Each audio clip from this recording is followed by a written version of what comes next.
Luxembourg, or Voice of America Jazz Hour after 11 o'clock. You know, so you can hear some nice rhythm, choo the boogie, you know. And but we used to have a guy called Pete Murray on Radio Luxembourg. He used to play, this is the time you see Fats Domino, Blueberry Hill, and Little Richard Tutti Frutti. Remember? Yeah? And, you know, honestly, Paddy, who wants to listen to Joe Lass? Who wants to listen to Billy Cotton Band? You know? So there wasn't any venue to cater for us. And up came the idea from the basement and the house parties we used to have. This man called Count Suckle, he started the second sound system in West London. He had a following, and he opened the Q Club. And Q Club was also a meeting place. Yeah? Now, I always debate with people. Yeah? If it wasn't the Q Club, you'd have the Beatles, you'd have the Rolling Stones, because that's where the music comes for pirate music.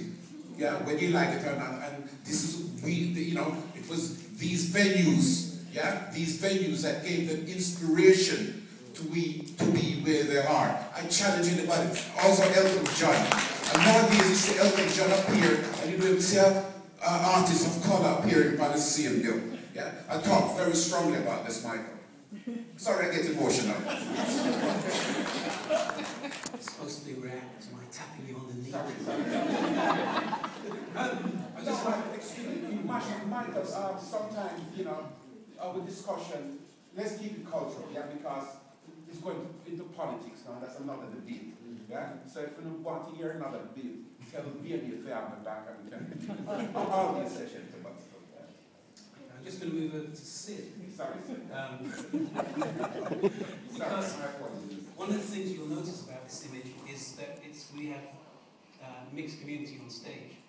And within these venues, prior to Rock Against Racism, within these venues we had a collection of musicians from different culture on stage.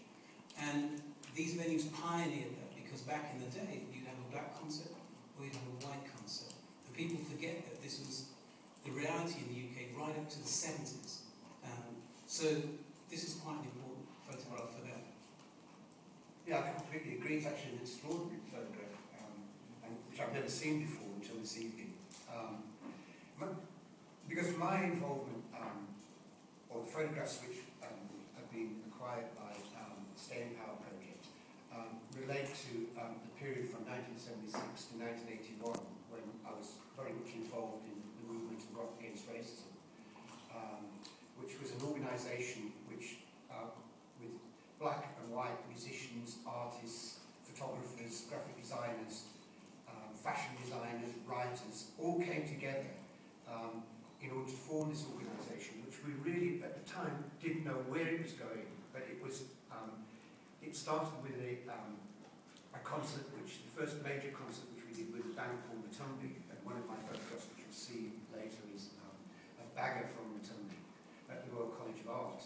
And we purposely, right from this offset, decided that we had to mix musical, black and white music, and we were in some ways very fortunate, because the accident of punk happened at exactly the same time as the explosion of bands like Steel Pulse and UK reggae bands, and we purposely always mixed black and white bands on stage, and so seeing that photograph is quite extraordinary, because as Mykaell says, you know, you had places like the Four Aces and black clubs, and you had white places like, you know, jazz clubs like the 100 Club, but generally white bands played to white audiences and black bands played to black audiences. And Rock Against Racism was the first time that mixture, which was later in one of the later pictures mine shows, the back was taken up by two-tone,